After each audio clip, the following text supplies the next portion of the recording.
大家晚上好，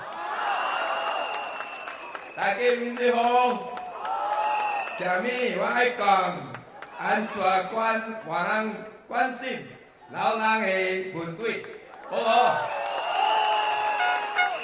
我爱讲华啊，甲英文，会使未？Because my Hokkien not so good lah. So I try a little bit. I think I will talk a little bit in English, Malay.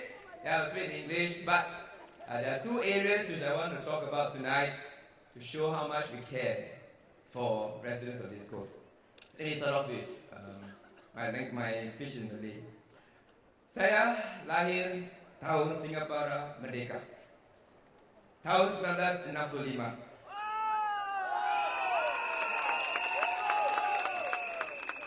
Kiranya saya anak Singapura Merdeka. Namun, saya berpeluang mengharungi transformasi yang dilalui Singapura sejak masih kecil lagi. Saya berpeluang menjamah pengalaman hidup di kampung ke zaman bermulanya flat-flat sewa dan kemudian bertempat di rumah yang dimiliki oleh orang tua saya. Saya dapat meneduh keluarga besar seramai 11 orang. Kini adik-beradik saya semua memiliki flat masing-masing. Sama seperti rakan seangkatan saya. Saya amat bertua kerana dapat berpeluang untuk mendapatkan pendidikan yang amat baik dan akhirnya membawa ke kerjaya yang baik juga. Tentulah ada di antara kita yang lebih berjaya dan bernasib baik daripada yang lain. Tapi secara keseluruhannya masyarakat Melayu kita telah menunjukkan prestasi yang jauh lebih baik daripada generasi sebelumnya. Ini adalah kisah Singapura. Kisah Singapura yang selalu kita dengarkan. Bagaimana dalam bidang akademik masyarakat kita kini menyaksikan lebih ramai para pelajar menunjukkan prestasi yang lebih baik dalam pendidikan, dalam pemeriksaan nasional jika dibandingkan sebelum ini. Sebagai seorang pegas pensyarah di universiti, saya amat bangga membaca berita bagaimana lebih ramai anak Melayu kita berjaya mendapat kepujian peringkat pertama. Ini bukan satu perkara yang mudah, tapi kita ramai mempunyai sekarang anak-anak muda kita yang berjaya mendapat kepujian kelas pertama. Ramai lagi yang kini mengikuti kursus-kursus postgraduate sama ada peringkat masters ataupun peringkat PhD. Kisah Singapura yang unik ini merakamkan bagaimana kita sebagai satu rakyat berpindah daripada rumah sewa ke rumah beli dalam satu generasi sahaja. Saya amat pasti ramai di antara kita yang mempunyai kisah yang sama, yang dahulu tinggal di kampung, yang dahulu tinggal di rumah sewa, tapi kini mempunyai rumah milik kita sendiri. Hanya di Singapura saja kita dapat kisah seperti ini. Betul tak? Kini 90% rakyat Singapura memiliki flat mereka sendiri. Masyarakat Melayu kita juga sama, telah berpindah dan meraihkan manfaat dan proses ini. Kita bertuah, saya sendiri berpeluang dapat berkhidmat dalam MND dan juga sebagai mayor di Southeast CDC.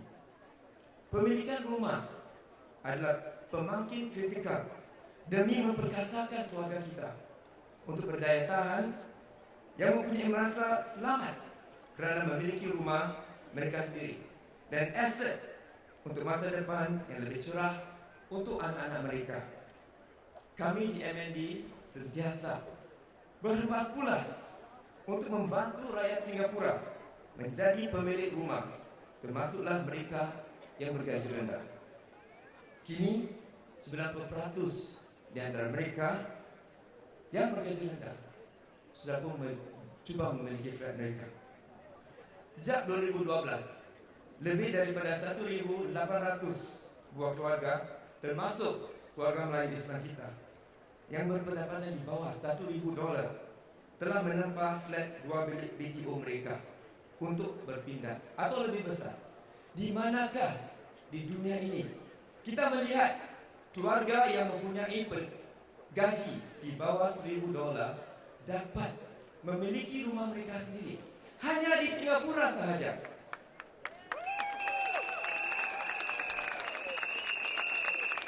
Dan mereka yang tidak mampu dan tiada sokongan keluarga atau pilihan perumahan yang lain boleh menyewa flat awal daripada HDB. Kita sekarang mempunyai 50,000 flat sewa HDB. Dan kita akan meningkatkan bilangan ini kepada 60,000 dalam jangka masa 2 tahun lagi. Dari jumlah 50,000 ini kita mempunyai anak keluarga belanjia sebanyak 30%. Tapi kini keluarga di dalam rumah sewa juga boleh memiliki flat mereka sendiri. Dan kami mengarahkan mereka untuk terus berupaya berjaya memiliki flat mereka sendiri. Hari ini 2,600 penyewa flat flat sewa HDB telah pun menempah flat-flat BTO mereka dan sedang menunggu flat-flat ini untuk hampir siap. Bukankah ini satu keadaan yang harus kita banggakan? Hanya di Singapura saja kita melihat bagaimana mereka yang tinggal di rumah sewa diberi peluang untuk memiliki flat mereka sendiri. Hanya di Singapura saja kita dapat menjadikan ini satu kenyataan. Dalam saya bekerja di MND sebagai pekerja sosial dan juga sebagai Datuk Bandar di Southeast CDC, saya terasa amat prihatin dan sering menyokong program keluarga yang berada di bawahan, yang menghadapi cabaran sosial, cabaran psikologi, dan saya ingin terus membantu mereka. Malah ramai yang pernah mengalami nasib sedemikian. Saya belum pernah mengalami nasib sedemikian. Tapi hanya di Singapura saja, hanya di Singapura saja yang kita dapat peluang untuk meningkatkan diri kita, peluang untuk berjaya, peluang untuk menjadi pemilik rumah. Banyak keluarga yang perlu kita pimpin, yang perlu kita bimbing. Kita harus ulurkan tangan kita, membantu mereka, berganding bahu dengan mereka, dan terus berjalan dengan mereka, berjalan di sisi mereka, bukan di hadapan mereka, bukan di belakang mereka, tapi di sisi mereka. Mereka yang ingin bantuan kami akan terus membantu mereka.